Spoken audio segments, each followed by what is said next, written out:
The black history of Wayne County has been overlooked for too long. It hasn't always been pretty, but it has a lot to teach us. African Americans have made Wayne County home for 200 years. Census records show there were a handful of free black families living in Wayne County in the 1830s. Their numbers increased all through the period of the Civil War and after. They were barbers, teamsters, farmers, domestics, and coal miners. They were soldiers, ministers, and teachers. They were a part of the College of Wooster, where the first African American graduated in 1892, Clarence Beecher Allen. They attended Wooster High School, where Charles Follis captained the football team and went on to become the first African American professional football player. They established their own church, the Second Baptist Church, founded in 1892 and still going strong today. In the 20th century, African Americans faced intolerance. There were stores and restaurants that wouldn't serve black customers. There were employers who wouldn't hire black employees. There were homeowners who didn't want black neighbors. But the last 50 years are filled with stories of black residents who thrived and shaped our community in so many ways. They are the stories of folks like Mrs. Lydia Thompson, who moved to Wooster from South Carolina in the 1940s and worked in community service all her life. Mr. James Harris, who helped found the local chapter of the NAACP in 1965.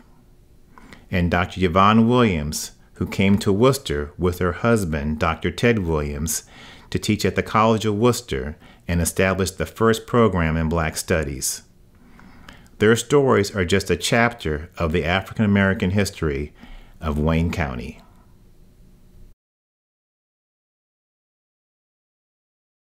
What I observed living in the results of slavery is it was not as much slavery as it was, I want you to admit that you are not as good as I am because I got a lighter color. That's right. We had teachers, I had teachers in South Carolina teaching the black children how to dust for the white people. That's right. They were taught that. To sweep the floor. They taught them that you're not going any farther, and I'm not going to let you go any further. I'm going to make the laws that you can't. When we got to Wooster, the person that we came on the bus, don't forget, and his grandpa met us on the bus at night and brought food. Now you know where we stayed? There was an Ohio hotel in Wooster, right? Yeah. And that's where, when he picked us up about 12 o'clock at night, then they took us to the Taylors. They were from Orville. They owned the hotel, and they gave us, they had bought a house for us to stay in and everything. My sister had, first of all, just make it more plainer, we had family came before us. That's how most blacks got north. And when they would come north from south, then they would go to north, and they'll get them a job or something like that, and that's how they made it like that. But see, they were like, I thought when I got to Worcester was like in fear of losing, couldn't buy a house.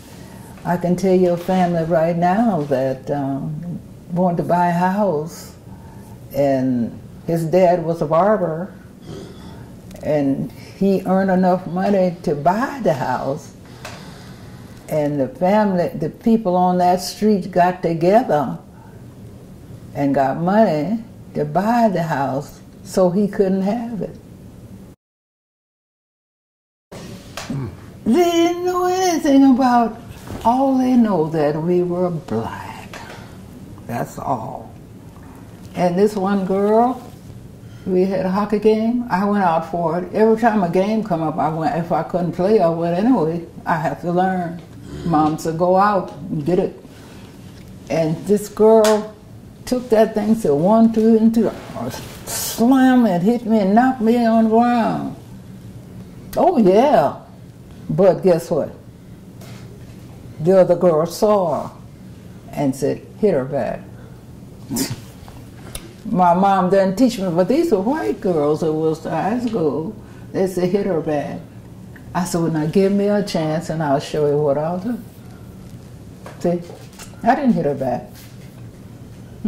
I stepped on her foot so she couldn't lift up.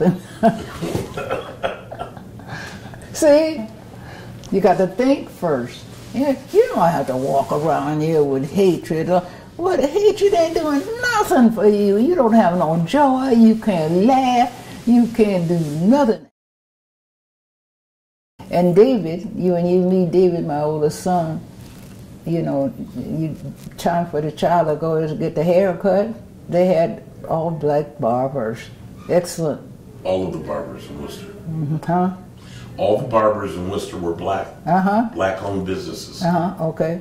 So when it was time for David to get his hair cut as a kid and took him to the black barber shop, these black barbers were excellent. And, well, what the barber told me, he said, you know, we close at 6 o'clock. Right, come in. Yeah. We close at 6 o'clock. And you have to bring him after 6 o'clock to get his hair cut. Now, he was just a little boy and need his hair cut. But the barber was a nice man, but he could not cut his hair till after 6 o'clock. Does that make sense? Curtains. Did that make sense? See, and then, guess where the beauty shop? You know where the beauty shop was? Black beauty shop. In the back, where Dick and Charles were. You know where the Daily Record is now? The office downtown there. Okay. That's where the black barbershop used to be. Okay, all right. So what they would do is put a toilet and a room back there for the black. That was the first black woman's barbershop. I mean, women hair thing back there. Where the Daily Record is now. I bet people would scream if they might not. But that's what that used to be. That's where I got my hair done and all the other women. That's right. And then we had a little black lady that came from Virginia, Miss Murray. Miss Murray. A lot of blacks came to Worcester from Virginia. And so Miss Murray was a seamstress. Good one, too. And she couldn't do only if black go and tell her, you know, what they want. Other than that, the white wouldn't go there. And I did some, you know, it's a one of they kicked me out of Worcester a long time ago. If you know who you are, you're not going to jump and get mad right quick. Mom taught us that. And insult somebody when you should not. You should teach them. Don't insult them. See? And Mom said that to us. We believed it. And it is true. I can tell you from the years I've done this, it's true. Yeah. There's a song that says, you got to love everybody if you want to see Jesus. You got to love everybody if you want to see God. Don't worry about the colors of the others, 'Cause God told us to love everybody. You got to love everybody if you want to see God. To a place called Persimmon Grove, to grade school from primer to the 8th grade. They went from primer to 8th. We had to walk 10 miles to school every day. It was one way. It would be 20 miles out of back. The white bus went right by our school every day, but we couldn't ride it. And was your school segregated? Was your school all black? All black. Wasn't no, even down my high school was all black at that time, yeah. And the bus would go right by our school every day, but we couldn't ride the bus. And they had a high school also. So when you came up here, what was your initial, as a young man, impression of Wooster, Orville, the way you were treated, accepted, because you came from a well, let me tell you, it wasn't too much different, hon. We couldn't go swimming at the swimming pool. I know. Okay? Yeah. So it wasn't a lot of different until we started the NAACP and stuff. Mm-hmm. Mm-hmm. It was still up here. I call it up south. You know, we were down south in Tennessee, and when we came here, we was up south. Wasn't too much different in it. So I have to tell it like it is, because that's the way it was. Yeah. Yeah. Mm-hmm. And I think we did fairly well. We didn't finish the job. The job won't be finished until it's over. The job is not finished. And I don't think it'll ever be over until the good men come back. Mm-hmm. It's better, but it's not over. Yeah, and that's it's not over. What was most important to me, yes. We went to Cincinnati. 1 million votes we had to get across the state of Ohio. And we marched, and we did it in groups. We marched from Cincinnati to Columbus. And from Columbus, some went to Cleveland, some went to Sydney, some went to Fremont, all over the state of Ohio, some of them, but they were from our same local branch. We're doing it. And, well, it was a local branch in this area. But there were all the branches all over the country. We got together. We got 1 million votes, and we taken them. We had go to D.C. Mm-hmm. We all went to D.C. We had our 1 million votes in a baby casket. Oh, I remember reading about that. Okay, and when we got there, we got to where Ben Hooks and Margaret Bush Wilson and all the big dogs. Wow, so you were really happy to be part of that. I don't know about happy because there's a lot of work. I felt that it was necessary to be done, but I don't feel that I was so happy. You do all that walking, you ain't happy. Housing discrimination? I think your Yvonne will tell you that she couldn't buy a house on the other side of Wayne when they wanted to buy a house. And if you talk to her and Ted Williams, and you don't have too many blacks. Arnell Keller, I think she lives on the other side now. Anyway, you got to stay together. If you don't stay together as a people, whether you're black, white, blue, or purple, you're not going to go far. Honest way you would get things done is be together, and that's for the black and the white to be together too. They got to learn to live with each other. I didn't say go to bed with each other. I said live with each other. Yeah, I got it. Yeah, you got to live with each other as a people, and if we don't do that, we ain't gonna never get along. Tone of the black community at that time was, don't rock the boat, you know. And while I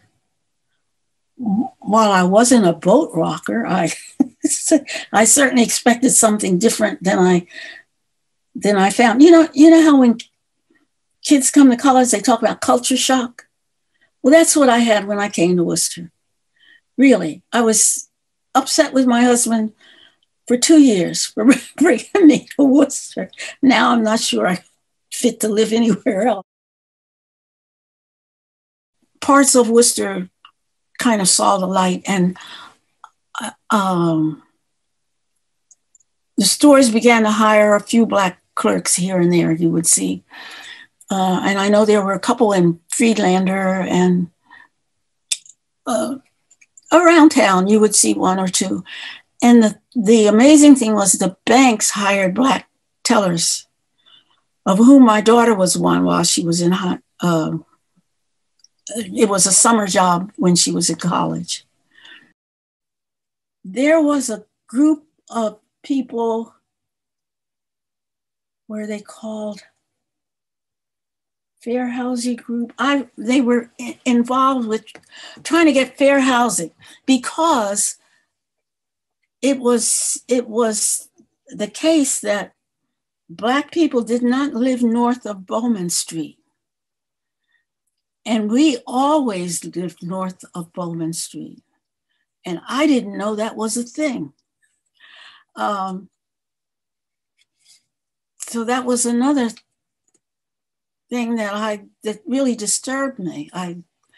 And we had a map at one time which pinpointed where all the Black people in the city lived. It wasn't our map. It came to us, I think it came to us from Mrs. Pringle, and we kept it for years, but as things improved, there was no need to keep it. All of the credit for all three of those things goes to Lydia Thompson. Lydia was a force in this community, and she didn't need an NAACP. And when she decided she was going to achieve something, there was no stopping her. She is responsible for naming for having Follis Field named that. She is responsible for having Rosa Parks, Boulevard or whatever, and for naming the highway, that part of the highway, and for bringing Rosa Parks to Worcester. Now, I'm not saying the NAACP didn't help her, but even if they hadn't, Lydia would have gotten it done. Yeah, those are things to really, I think the community and the NAACP should be proud of. But all due credit must go to Lydia Thompson. Know who you are. Don't let other people define you. And find your own way to do what you want to do, not what somebody else tells you to do. It's a hard world, but you've got to find the inner strength to do something positive with your life. That's what I would say to you.